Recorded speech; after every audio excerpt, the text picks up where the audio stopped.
Hi. We're back.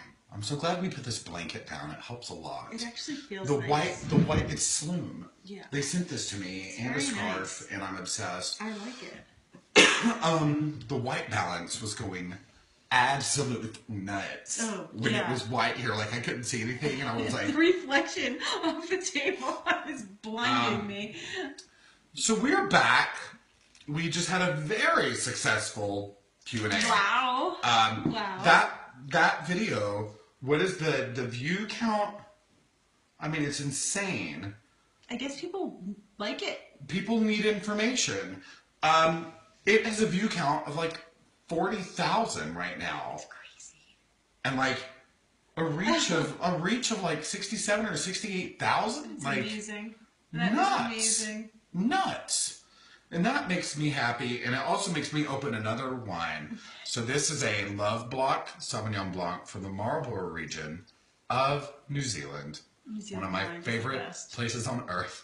I went there a few years back to work with Mountain Buggy and Phil and Ted's. I love New Zealand. That's where I spent my honeymoon. New Zealand is Australia, New Zealand. And they do make the best Sauvignon Blanc. Marlborough region, any Sauvignon Blanc you can get from the Marlborough region. You got Kim Crawford, you have Machua, you have this, Oyster Bay, White Haven. I'm just going to name them all. They're delicious. They are. So whenever we get together to do these Q&As with Even Flow, we're like, why not stay on for another like hour and talk about like whatever, not just breastfeeding, because if you weren't here for round one, Shari and I stayed up until 4 a.m. this morning, Eastern, talking, because I've known Shari for years. We met via Twitter during a Twitter party, and it led to like 6 years live. And I knew she, did her labor and delivery nurse. I knew she was a midwife, but I did not know her progression through and how it all led to each other. And even though she's an IBCLC and she does all this, her breastfeeding work is the smallest in her timeline of her career. Her IBCLC work is the smallest of what she's done. So I thought it would be interesting for the beginning of this, just to let Shari talk about, like, you went to Temple. Yeah. Oh, okay. Start from the beginning. Go. Start from the beginning. Yeah. I mean, it was really cool to be able to spend time talking about it yesterday, because even I forget some of it, and that's what we were discussing last night, is I forget how much has actually occurred in my career. It's been a long career. Yeah. And, there are people who, talk about whatever they're talking about, but when I look back at like how many years I've put into what I've done, I feel proud of the work that I've done, and I also feel like there's a lot of experience that I have to offer, and it's not all around breastfeeding. Like you said, Jamie, it's, the last 10 years I've been an IBCLC, but I've been doing this since I was 21 years old, and so we're talking, 25, 26 years already. Yeah. And so I went to Temple, and I went to nursing school there. It's one of the best nursing schools in the country. I wasn't really sure what I wanted to do when I first started, but quickly decided, nursing was going to be the direction. And when I got out, usually for nurses, you have to work in like a medical department or something. They don't let you just go right into labor and delivery. That's typically not, like, you don't go into the specialty areas right away. But I was just so clear, like, coming out of school, like, that's all I ever wanted to do with my life. Like, I knew, like, that at that moment, like, I knew, like, I never want to do anything else. I only want to work with moms and babies. And so I begged for a job in labor and delivery at 22, right when I graduated, and they gave me a night position, and I worked labor and delivery nights for almost 7 years. And I learned how to do all of it. I worked in the newborn nursery, I worked in postpartum, but mostly labor and delivery in a hospital that was not a teaching hospital. We were one of the smaller hospitals. It was just me and like a couple other nurses on the unit at night from 11 at night till 7 in the morning. And there were no doctors in the building. So we were delivering babies. I mean, they were just not showing up in time, and babies come. And we just did it all. And I just adored my job. At 25, being someone who didn't have children but was able to be there to support other women, I just knew like there's so much more here that I wanted to do. And that's when I went back to school and I got my master's degree in nursing. I also took the midwifery courses and did the midwifery certification, which was a 12-month intensive program that I did at UMDNJ in New Jersey. And the clinic that I worked in during that time was a teen clinic. It was all moms who were less than 17 years old. So I did all the teen births. Yeah, this is, I mean, last night it got very emotional. We were talking about everything, and I knew she had a medical background. I did not know she worked with moms. 17 was the age limit. That was the oldest. Yeah. That was the oldest. And it was yeah. Moms who had nothing else. Yes. But thankfully they had very good care for this moment. Good care. They had very good care, and they needed it. Very underserved population in an inner city population that really needed support, and young women, young girls, as young as 12. I delivered a 12-year-old. So I mean, this is what does go on, and that was my experience of doing that. And once I got out of school of doing it there, I opened my own practice, and I worked in the clinic at the hospital I was at, and then I opened my own practice, and for 7 additional years, I had my own midwifery practice, which was like the joy of my life. I mean, my patients were my friends. Yeah. They came to me because they developed a relationship with me, and I took such care of them. And to this day, they're some of my closest friends, were the patients that came through, and they might even be watching because a lot of them are my Facebook friends. Yeah. And that's what I love, like, side note randomly, people I met years ago working with you still follow both of us and they comment here. And it's like, I see them out and about. They still tweet me like it's hysterical. Totally. It's hysterical. From years ago, right? From years ago. We know. It's they're people, you develop those relationships. But like some of my patients became my friends, and their kids are actually older than mine, because I was a midwife before I had children. And I was actually the youngest in my class. I was 26 when I graduated from midwifery school, which was extremely young. And we were talking about this yesterday. Like, I don't realize it till I look back now. I'm in my mid-40s right now, and to look back and say, wow, that was a really young age to come out and have that kind of responsibility. And I took it so seriously. I loved it so much. And it was, most of the people that I went to school with were like in their 30s and 40s. So I didn't have kids. My first, Jade wasn't born till I was 32. So it was years of delivering babies till I actually had a baby. And it was, I think the last time we were together, we were talking about my experience with pregnancy. And Joe, remember the whole thing? That was such a crazy experience for me to be pregnant and to give birth, because at 32, it had been 10 years in that field of like intensely in that field of like taking care of pregnancy, having my practice, delivering babies. And now here I was finally pregnant, and it was strange. It was so strange because I knew so much, yet I knew nothing. It was like everything went out the window, to the extreme of where like Joe, my husband, I would have like a pain, like something would happen. This is a great... I know this story, and this is amazing. So when it's you, so he's probably laughing. He's gonna text me. It's so hard when it's happening to you to think clearly, to be objective, to like say, oh, I know that. And of course I knew the answers, right? But when it was happening to me, I was like, oh my God, so I'm dying. So if I would have something happen, like I'd have like a pain in my side, okay? And I'd be like, oh my God. And you guys know, like, Joe's here. Pregnancy, the story. The pregnancy, you hate those answers when they're like, you're like, this effing hurts, okay? And they're like, oh yeah, it's normal. Yeah, because like normal pain in pregnancy really hurts. Like it really hurts. So I used to say to people like, oh, that's normal. But when I felt it myself, it was like crazy. So I'd say to him, oh my God, something's really wrong. Like I'm in pain. I got this pain in my side. I don't know what it is. And he'd be like, holy shit, like you don't know what it is. If you don't know what it is, like what are we going to do? So we came up with this plan. It was called Call the Midwife.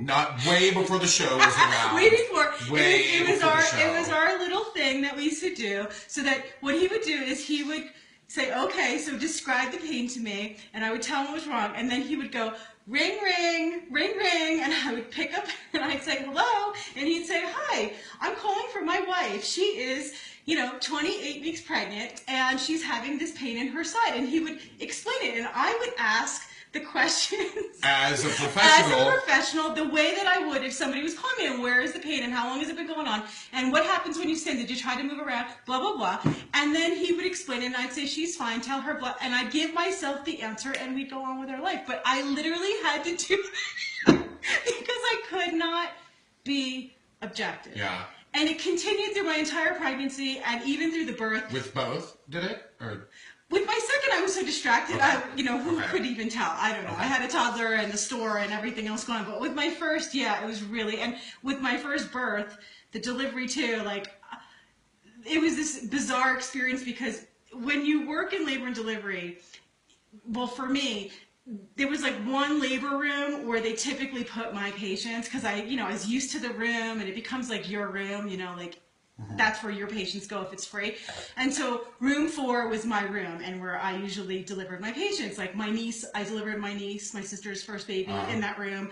All of my friends, I delivered all of their babies in that room. Like when we used to have birthday parties when the kids were younger, I delivered Joe's cousins, our friends, my sister's baby. I delivered every baby in the room. And so I came in with my pregnancy, with my delivery, they were like, oh, we're going to put you in your room. So they put me in room 4, and now I'm there laboring in this room, and I had this crazy out-of-body experience. I was like, what is going on? Because real quick, I would like to say, I love that you actually refer to it as laboring, because it took me a long time to stop using the word deliver. Yeah. Because you're not delivering a pizza. And right. No, that's the thing. And laboring is work. Yeah. It is work. It is a process to get the baby out. So laboring. You're not delivering. You do deliver at some point. Mm-hmm. You birth. Yeah. You actually birth. You birth. But they put me in room 4, and it was a crazy experience because all of a sudden I remember just looking around at the room, everything looked very familiar. Looking around at the nurses and my doulas, who were also friends of mine and nurses there too, and then looking at this belly and going, "Oh, it's me!" Like this time, it's me. It was such a strange experience, and then it was so great. Joe got to deliver. Oh my God! Wow! Somebody said their grandfather delivered just under 5,000 babies. Wow! That's awesome. Amazing. Mm-hmm. Long career. That's great. Isn't that wonderful? So anyway, there's my story. Yeah. So that's Shari's story. And then after that, then it was the last, I don't know, to the last 10, 12 years. Mm-hmm. I had a retail store. I know the products, and that's how we met. Yeah, that's how we met. Social and the products. I met her on Twitter. There was a Twitter party with Earth Mama Angel Baby or something. Yep. And that's how I was introduced to Shari. Yep. So, where in Jersey? Your store was in Denville, right? In Denville. Yep. So she was like, please come out to Jersey and do this web show with me. And I knew about her web show because when we followed each other on Twitter, I looked her up. And so then I went, Shari picked me up at the train station. Yep. We go to eat dinner. We went to, was it a Thai restaurant? Oh yeah, we went to a Thai restaurant. Uh-huh. And then we went to the store, and everything is set up. There's cameras and all this stuff, and it was way before you could do this on your phone. Way before. There were different servers and computers and all this crap, just because she wanted to get information out there. Mm-hmm. So we started, and we've always behaved like this. From the first night. From the very first night we met. Yeah. And now it's only been enhanced. That's for sure. But it's a very, it's bizarre how people just kind of fall in. And it feels like I've always known you. Yeah. That's what it is. Oh, yeah. And it felt like that the first time we ever did the show together back in 2010. I mean, I was trying on pumping bras. I was doing the cinch wrap.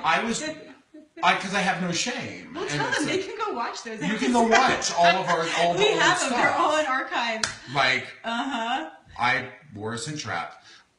Somebody just had a question. What is the difference between a doula and a midwife? Oh, big difference. Big difference. Okay, so Both valid. Yep. So a midwife is someone with a degree and credentials and a license to be able to deliver. Now, and there's different types of midwives too. So I'm talking about a certified nurse midwife, which is what I have. And that's somebody with a license to take care of women through normal pregnancy, well woman care, delivery, actually do the delivery, whether it's in a hospital or in a home setting or a home birth, and there's prescription license. So it's more like a doctor. We do everything but the, in my practice, I did everything but the C-section, and then you work with an OB so that if there's a complication or somebody needs any kind of additional care, if it's beyond the normal scope, then you consult with a physician. But it's more like the doctor. Okay, for lack of a better way to describe it. You're doing the actual delivery. Like when I did my births, especially even in this hospital, I didn't need a doctor in the hospital to do my deliveries. They were my patients. I did the deliveries. There was nobody else there except for me and the nurses. If we had a problem, then I could call on my partner, who was an OB. But a doula is it's somebody that is a hired laboring assistant coach. So it's usually a woman. Doula, random fact, doula actually comes from the Greek word for slave. But your doula is not your slave. No.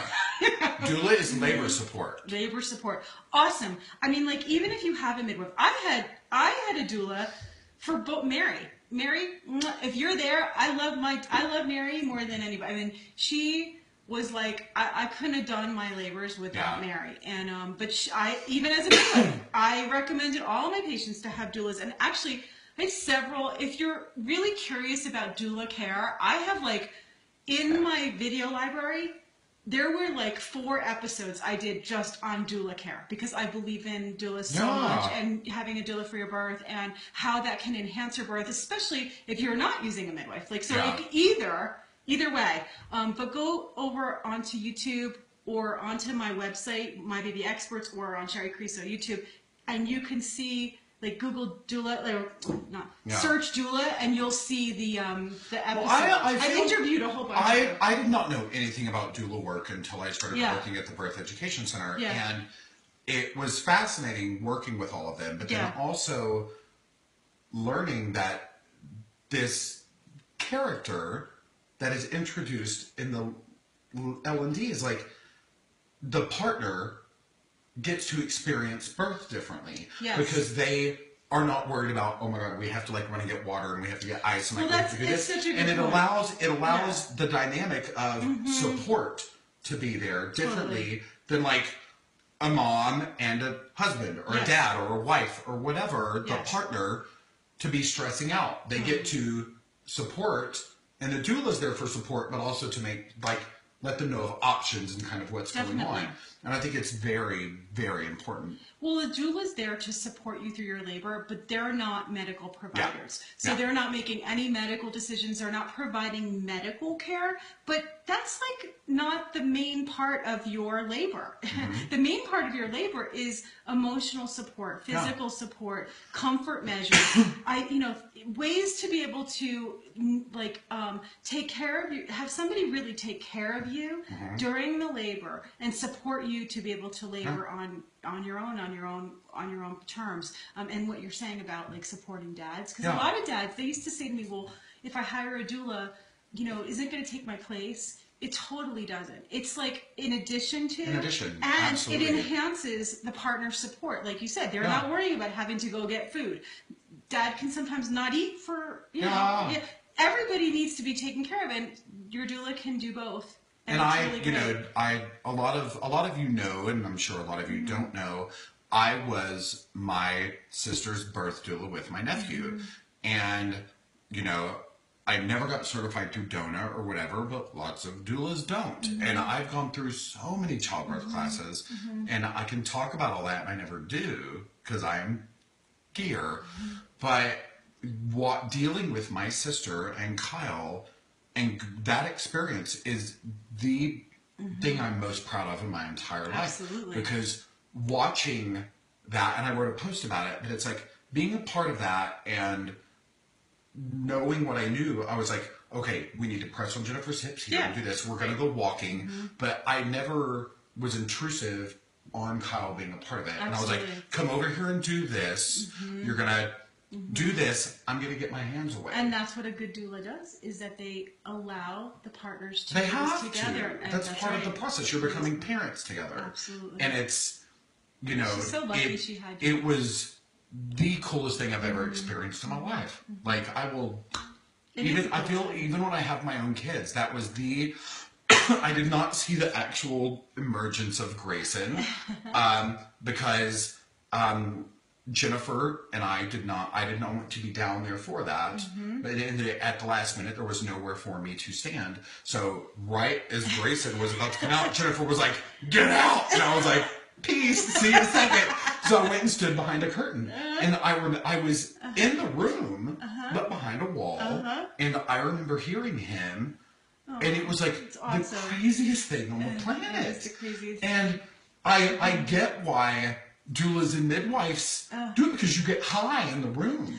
You pick up on the oxytocin and all this stuff, and you get high. You're like, this is magical. It's hard not to be in the room, no matter how many times. I mean, I was there for thousands of births, and I cried at every single birth, even the ones I was doing. And at first, when I first became a midwife, I thought, is this bad that I'm crying at this birth? Like, the baby would deliver.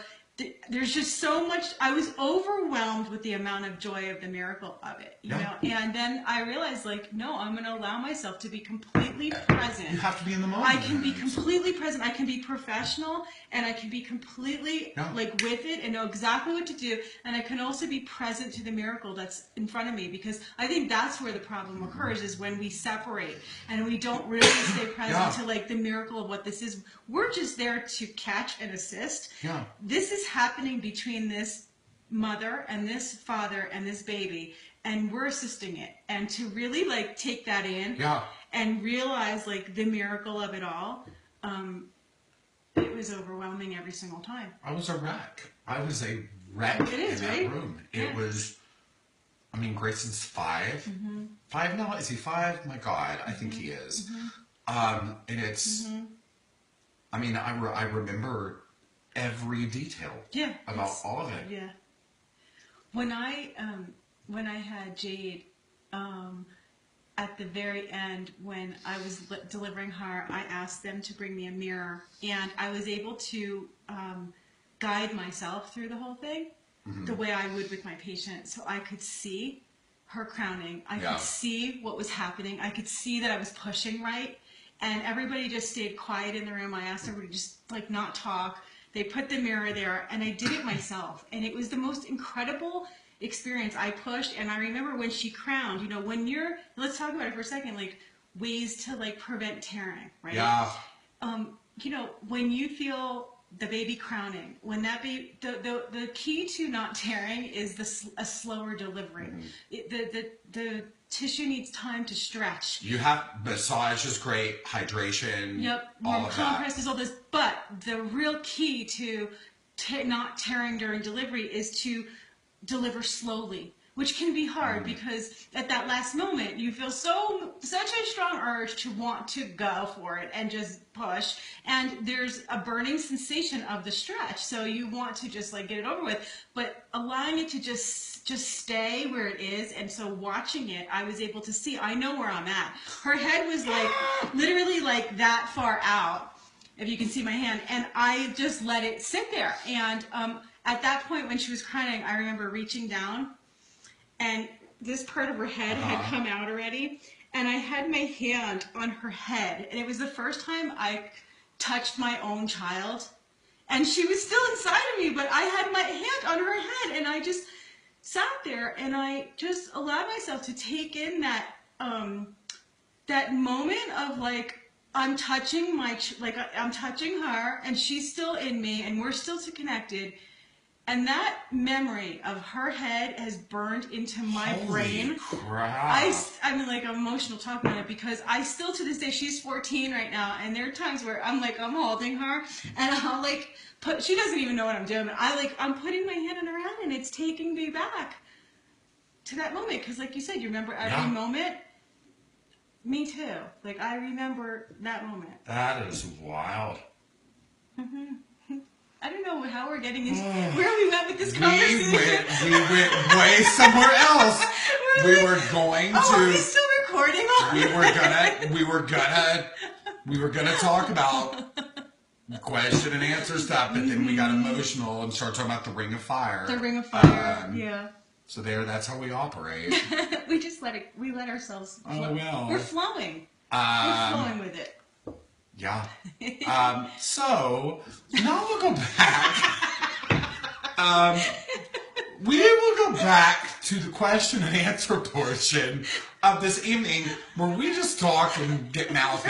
You're like, did they forget we're here?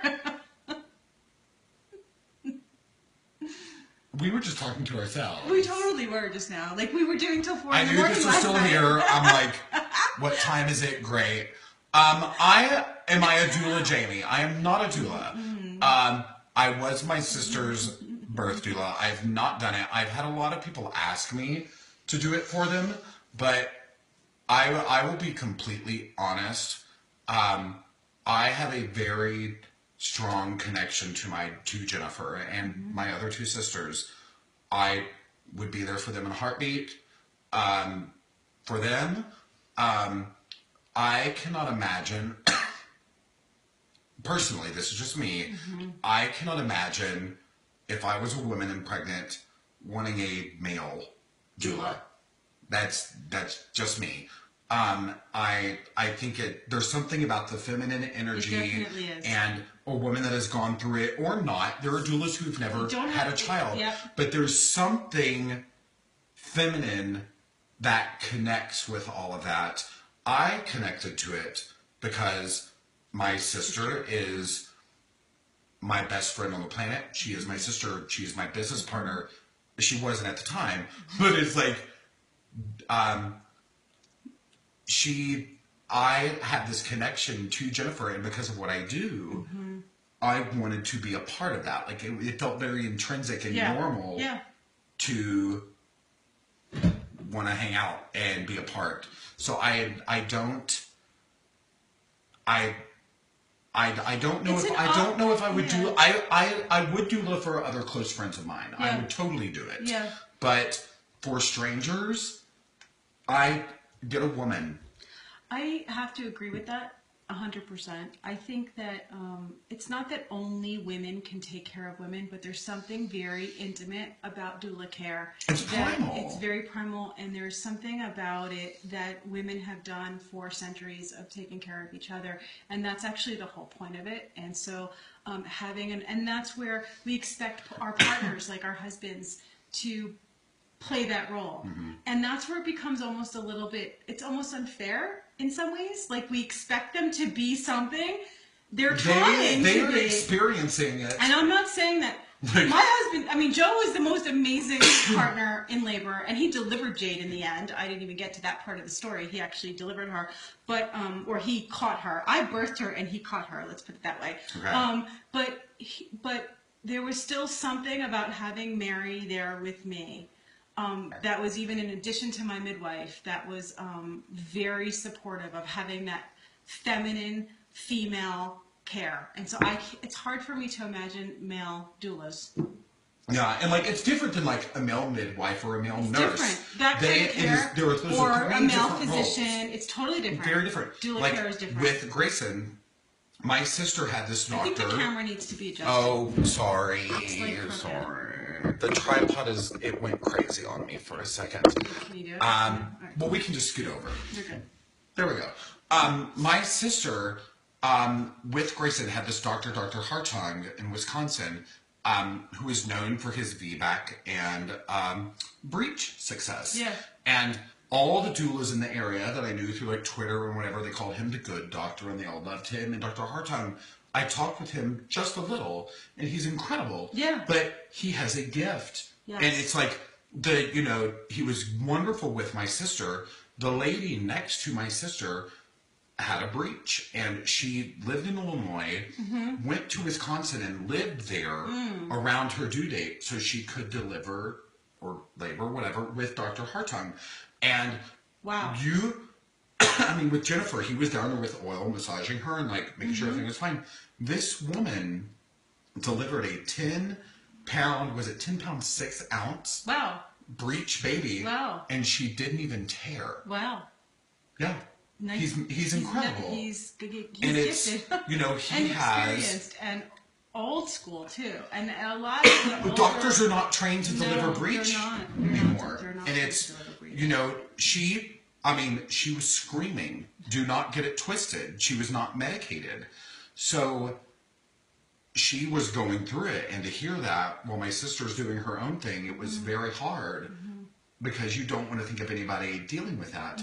But as painful as it was, good Lord, the outcome, Absolutely.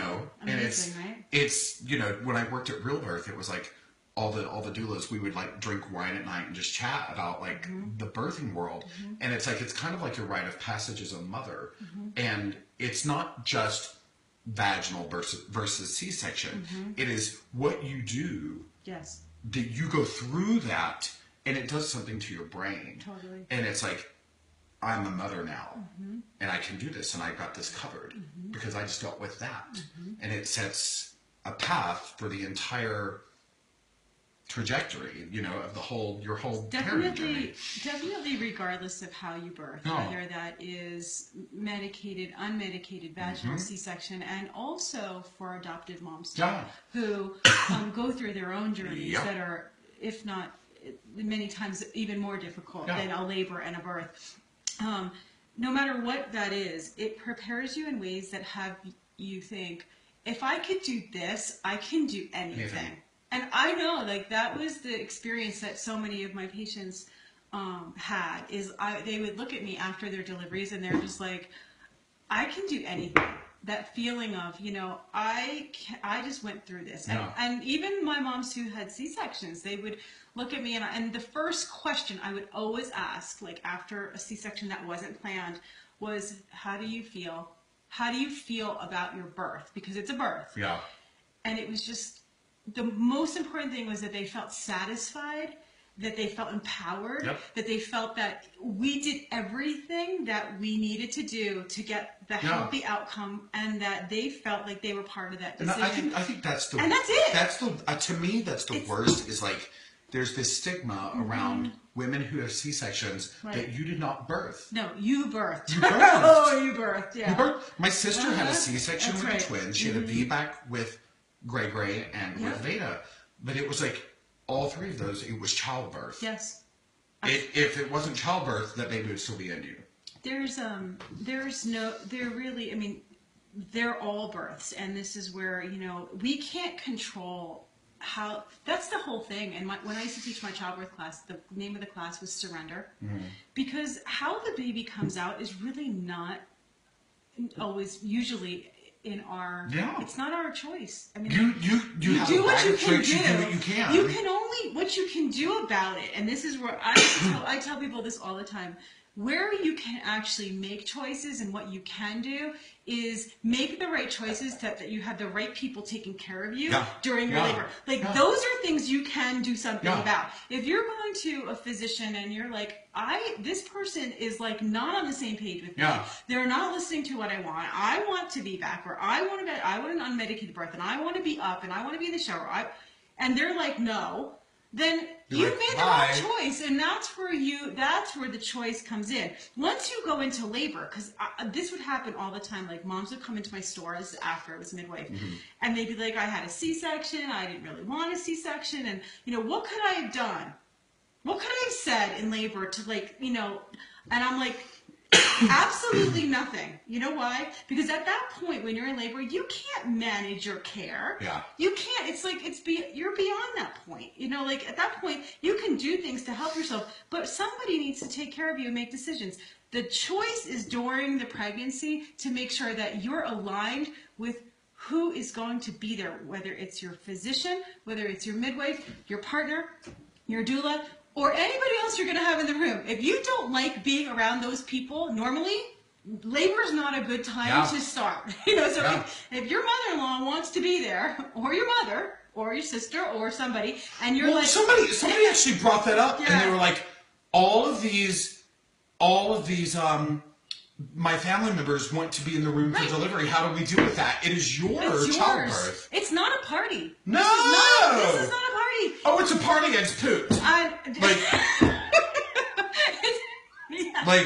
It's not a pooping party. Nobody likes a pooping party. It happens. It's not a party. It is an intimate, crazy thing that you get to decide who the hell you want in that room. And just because your sister said they wanted you there for the birth, because this happens all the time. Your friend or your sister had you there, and now you feel some obligation to reciprocate and do the same, and or you want your mom, but your mother-in-law wants to be there too, and you're like, no. For me personally, I didn't want anybody there. I wanted Joe there. Yeah. I told my parents, don't come. Everybody needed to stay out and not even come near me, okay, until that baby was born. Yeah. I didn't want anybody around. I had my doula, I had my midwife, I had Joe. I was good. And for most people, the worst thing you could do is invite people to labor with you that you don't want there. Yeah. Because it's not a family. It's not a family reunion. No, it's not. You're not having a fish fry and photos taken. It's do whatever the hell you need to do for yourself, and then the family can come bring you frozen lasagna 2 days later. And that's where dads can really make a difference. When we used to teach the childbirth class Surrender, Joe and I, my husband Joe, we would teach this class together. And I would teach obviously a portion of it because I'm a midwife and I have been through many, many births, and I can give a lot of the techniques and things to help through the whole process. But the one part that Joe was really, really good, and he's in the chat room right now, so he can chime in here. What he was really, really good at doing with the dads was teaching them how to hold that space and to advocate for their wives. So it's dad's job to keep the family out. Yeah. It's not your job to try to manage that while you're trying to manage going through labor. And so for the fathers out there, you're not making everyone else happy. It's time to start now of focusing in on your partner, on your wife, and what her needs are, and that's it. Your mother's needs need to come secondary. Yep. And that's the bottom line. And then they will come third to the child. wife, kid, That's in-laws. right. That's right. So, that's right. Absolutely. Yay. So we just went on a tangent again. Another tangent. But That's because we've been talking for the last 24 hours. We've been talking about crap like this for over a day. Since yesterday. Since I landed yesterday. The minute I got in the car. Yeah. We were just we started. The second I picked her up at the airport, we were like... blah, blah, blah, blah, blah, blah, blah, blah, blah, blah. If... See, there's Joe. There Guardian he of is. her space. So her God, so your goddess can surrender. That's there it is. That's my husband. I love you. Oh my goodness. If nutrition in the milk changes, how does it meet the needs for a toddler and newborn when tandem nursing? It meets the needs of the newborn. So it actually reverts back to colostrum. So if you're nursing your baby and you're pregnant and you deliver, the milk is going to convert back to newborn milk for the newborn and take care of the newborn first. And in fact, you want to make sure that you're nursing your newborn first, offering first, and then to the toddler. There you go. I'm looking at questions. Sorry. I wish some of my patients were in the chat room from back in the day. Weaning when you are an exclusive pumper. Oh, well, easy. I mean, again, it's what we talked about in the last hour, which was slowly, a little at a time. So either you're pumping a little less per session, or you're starting to eliminate sessions slowly over time. It's actually easier because you're not dealing with the needs of your child as well. You're just dealing with the needs for yourself. Somebody wants SNS help. We actually covered SNS on the video prior. So if you go back to the first hour and to a half. read the first hour, to watch the first hour and a half, we really went into SNS. People are talking about lipase. Oh. Does scalding affect the nutritional value? Yes. Etc. Yes, but it still preserves your milk so the baby will drink it. It does affect it, just like freezing affects it. But if your baby is literally not drinking it because of the taste and the smell and all that, then you need to do it so that the baby can take it. Still better than not using breast milk. Yeah. Relactation, a couple people have asked about that. I feel that's a little heavier to get into because that's highly medical. I'm not going to talk about how. What I'm going to talk about is it possible? It's absolutely possible. It is absolutely possible, and here's how you do it. You go and you find yourself a really good IBCLC who has experience with relactation, and you do a consultation, and you find out how to get support directly, because it's like anything else. This is the part that I don't think anybody understands. Like, lactation is a medical. It's one part of your body that needs attention, medical care at times. Now, is it natural? Yes. So is labor and birth. It's natural, but we just don't do it. Most of us don't do it completely with no care, unattended, never see anybody, and then wonder why we had a bad outcome. We get help from trained people, right? Even though it's natural. But then when it comes to breastfeeding, we tend to just wing it or just say, well, I can't get help, or I can't afford the consultation, whatever. And then at what cost? At what cost? Yeah. So, like, if you were sick, would you see the doctor?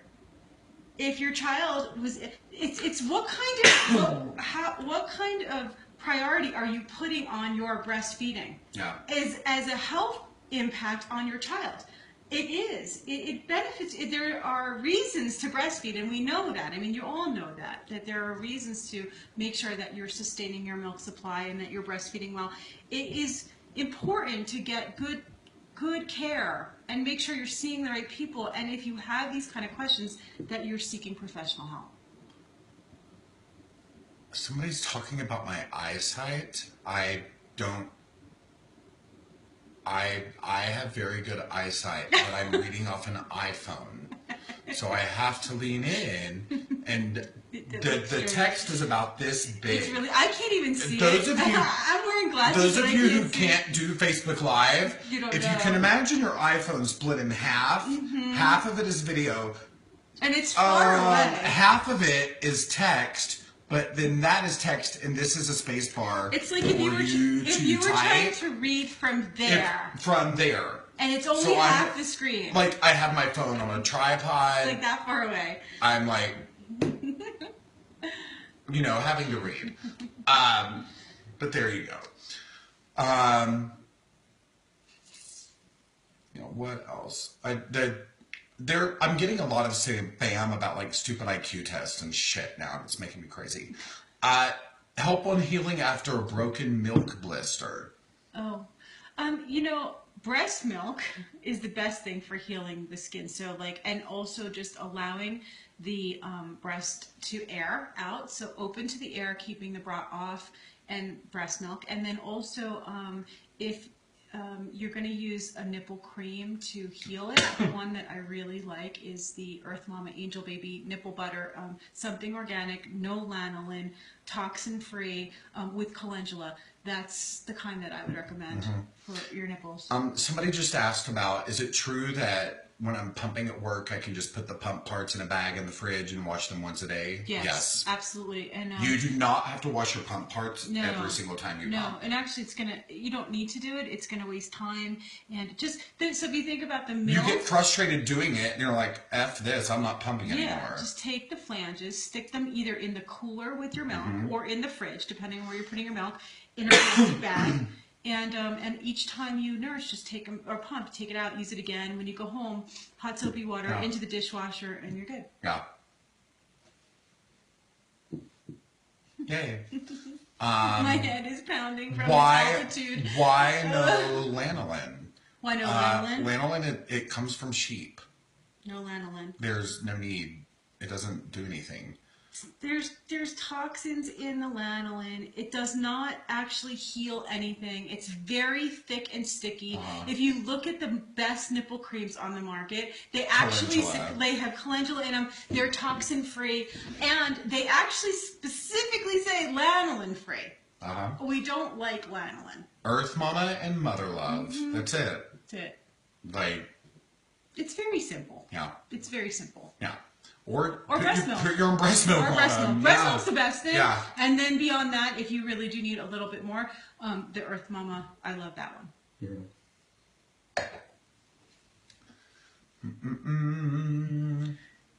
Oh, can I say something right now about that? Yes, of course.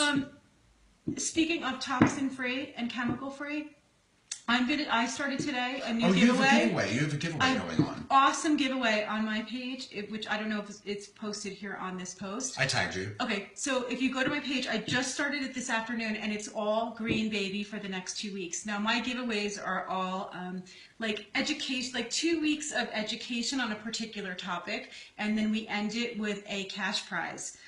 Which actually you can then use towards any organic products you want. So you'll actually tell me over the next 2 weeks, there's all kinds of like topics that we're going to cover, educational stuff that we're going to cover, everything to do with living toxin-free, chemical-free, things that you probably don't know about. Yep. I'm going to start bringing up in the next 2 weeks. So go over to my page and enter it. And it's been really fun. We've been doing like all kinds of different topics, but we just started one today. And so as we were talking about nipple cream, the things that when people ask like, what are the main things to worry about when it comes to like chemical-free, toxin-free, it's your nipple cream. Any skincare, anything that touches your skin or and your mattress. Baby's skin and your mattress. Yep. So like any kind of lotions, any kind of shampoos on the baby, everything needs to be organic and toxin-free. Your skin is your body's largest organ, and so all that stuff absorbs in, and if you're putting it on your nipple, it's going in your mouth. And babies, because their skin is so thin, they absorb 10 times faster than we do. The weave of their skin is more porous. They actually absorb it so quickly. And their mattress, which is why we recommend organic mattresses like Glow by Earth, Naturepedic. Are painful periods normal while nursing? As normal as they would be any other time.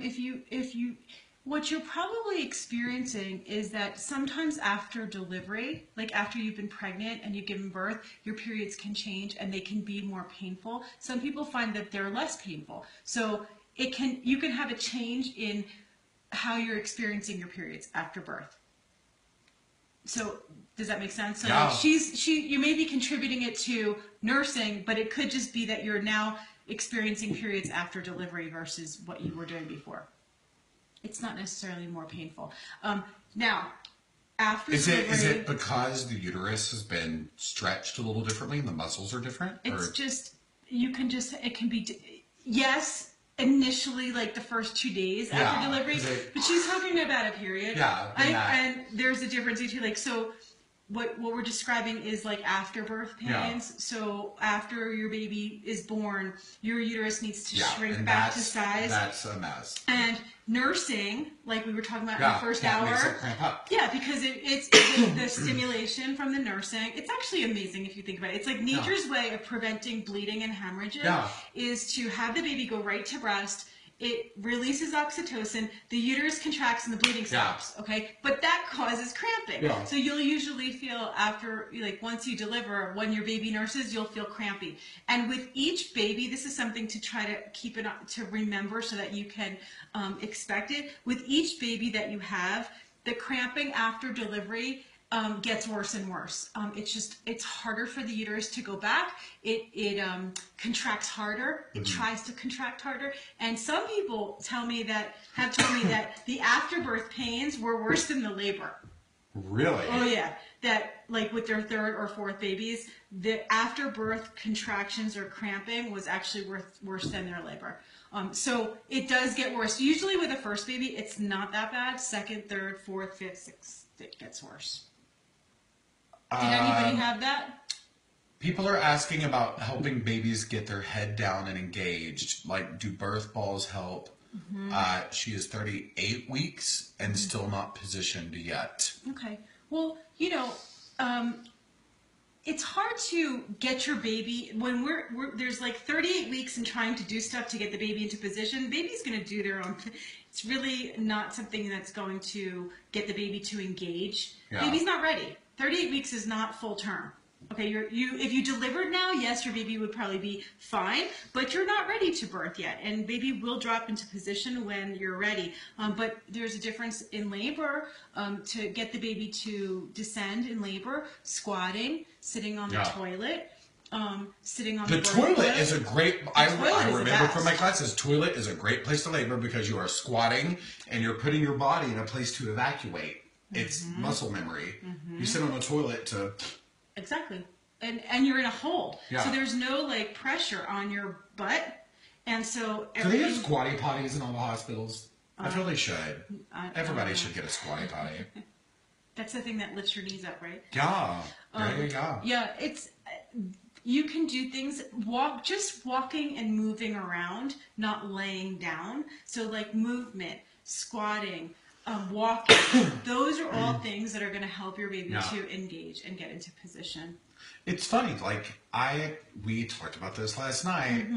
My experience with childbirth before I started working at Real Birth was every woman on their back. And that is not a natural position. You have to be able to get up and move because when you're on your back and your pelvis is up here and your like legs are in the stirrups, your baby's actually having to go uphill. Exactly. To get out. And they're between a hard bed and a pubic bone. So it actually creates a smaller space in which to deliver. Yeah. You want to be more in an upright position if possible.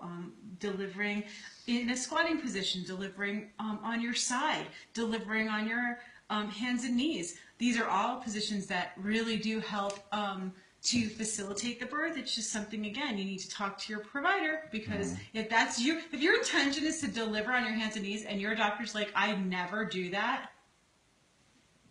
it's probably not going to happen. Yeah. It's probably not going to happen. And then what do you say in labor? There's nothing you can say in labor because that's not what they do. Yeah. There you go. We went off on tangents. We've answered very little questions. We're just getting chatty. Somebody asked about eczema right there. I want to say something about eczema. One of the things that a lot of people think they need to do is to avoid bathing a lot with eczema, like that it somehow dries the skin, but it's actually the opposite. So if your baby's experiencing a lot of eczema, moisturizing by bathing actually adds moisture to the skin. Okay, so you're not using like any kind of harsh soaps or anything like that. In fact, bathing often actually will add moisture back to the skin versus keeping them out of the bath because you have people doing the opposite of what they need to do. So I just want to be able to say that. Having a glass of wine while nursing. Sounds like a good idea. Can you have a glass of wine? Is that what they're asking? Yeah, you can. Everything is important to do in moderation. Should you have a glass of wine if you want a glass of wine? If you don't want wine, you don't drink wine. But it's not like pregnancy. And so with pregnancy, we're seeing more and more that, no alcohol really. You shouldn't really drink any alcohol when you're pregnant. It's just you want to avoid it. When you're breastfeeding, it's different. It's not a blood connection the way it is when you're pregnant. Yeah. A blood connection between you and a developing fetus that's continuous and doesn't stop. Okay, we're talking about a milk connection that's intermittent, meaning that there's intervals where you're not doing it at all, and it's a full-term baby at that point. Alcohol, when you drink it and you're nursing, it does go into your milk, but over time, it does come out of your milk, so that it's not like it just stays there and the milk's bad. If time goes by between drinking it and the next feeding, it will start to diffuse out of the milk. And just like medicine, which we talked about earlier. Yeah. It's the reasoning is if you're too drunk to drive, you're too drunk to nurse. Like while you're nursing, have a drink. As soon as you're done, have a drink. If you want to have a beverage. But it's, you know. I don't like to let anyone feel like they can't have it at all, because it's not true. And then what winds up happening is that people have it and then they dump their milk when it's really not necessary at all. Now, are we talking about like go get bombed and nurse your baby? No. Not at all. That's not what we're talking about. But to have like a beer. Yeah, exactly. And then and then what you want to do is understand the timing. The best timing is either right when you're nursing or right after, like Jamie said, so that those 2 or 3 hours can now go by before you're feeding again. Yep. The test strips to test the milk are kind of a gimmick, to be honest. Somebody was talking about them. In theory, they do work, but we don't know. We're not. You know what I like them for? Here's the only thing I like those test strips for. For like what we're talking about, you don't need test strips because you're not drinking enough, and you're going to be careful about, you know, you're talking about like one drink, and you're going to wait until the next time. What the test strips do work well for is, like, say you have a wedding you're going to, okay, and you're like planning, you're going to be away from your baby, and you're planning to have a few drinks, and you're planning to pump while you're there. That's when I actually like the test strips, because say you had like 2 drinks and now you're like, when's the right time to go pump? It may be a good idea to test the milk, and if it's like, oh, still too high, go dance for a little while. Go back out on the dance floor, wait another half an hour and test it again. Wait for the milk to go, wait for the alcohol level to go down before you pump, so you don't have to throw that milk out. That's probably the best use of the milk strips. There you go. Because I don't like to throw out breast milk. Nope, that's a waste. I don't like to throw out breast milk. That is a waste. So what else? What else? It's not been a crazy question night. Because we've been talking the whole time. Because we've just been talking a lot. People have been like, we're shutting Facebook off. We don't want to listen to Shari and Jamie anymore. And we'll probably just keep continuing. We'll shut this thing off. We'll shut this down. We'll be talking all night. My son is 9 months and he nurses to sleep. Is that a bad habit? Do you hate it? I mean, no. I mean, really, it all comes down to what you're happy with. If you're happy, if your child is happy, and it's working for you, then no, it's not a bad habit. Will it be difficult at some point? Will you be the mom in like 4 months that says, how do I get my child not to nurse to sleep? Because that's what, okay, and that's, so are you developing a habit? You are developing a habit. If you're okay with that habit, will they nurse forever like that to sleep? No, eventually it will stop. When it will stop, you may not have a choice at some point. So you kind of train them to do what you want them to do. Is there anything you can do while pregnant to encourage your milk to come in? Yeah, you take my breastfeeding class and you learn about lactation physiology and you understand how to set yourself up right so that you don't get sabotaged in the first day of your baby's life and not realize that that's all they need to drink. Okay, so the only thing to do when people ask about how do I prepare my breast or prepare myself for breastfeeding, you don't your prepare breast's got it handled. You prepare your body's got it handled. You need to handle yourself. You are really loud and passionate right now. Well, it drives me nuts because it's like, should I toughen my nipples? Should I do this, right? No. You don't have to do anything. No. You don't. Sorry, I got loud. No, it happens. I'm the loudest person on the planet. Take class. That's when I worked at Bye Bye Baby. It's one thing that kind of blew my mind is I had women who would come in the day before they were having like a scheduled C-section or something, and it was like they didn't know anything, and I was like, we plan more for vacations than we do for childbirth and breastfeeding and all this. And take classes, even if you have to do them online. It's great. This is the thing. There's no excuse, because if you're like, I can't go out, and my husband doesn't want to go to the classes, like.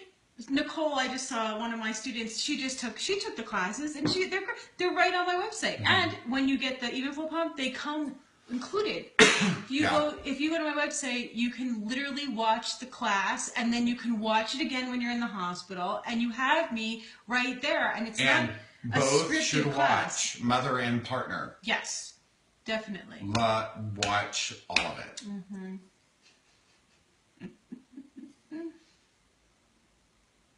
Can we talk naps? She takes 3 to 4 naps a day.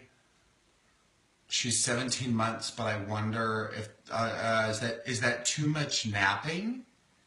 No. If your child is sleeping and wants to sleep, then obviously that's their need. Sleeping is actually really important for a baby. And when you're 37. It's really important. That's where their brain is resting and developing. It's not okay for your baby. If your baby's like really not sleeping, it's very hard to catch up with that later. Like, it's a cumulative thing. Mm-hmm. So, like, you need to get some help. If your baby is just, like, never sleep, if there's something going on that's keeping your baby awake and not sleeping in between. One of the biggest problems that I see of why babies don't sleep well at night is because you get this, like, really bad advice to, like, keep the baby in the living room during the day and, like, do loud noises and let the baby get used to being around loud noises. This is very common advice that is given to moms. Like, let the baby sleeps like in a, in a bassinet or something in the living room, and the vacuum cleaner's going, and they consider that a good thing. And the truth is that the baby shuts down.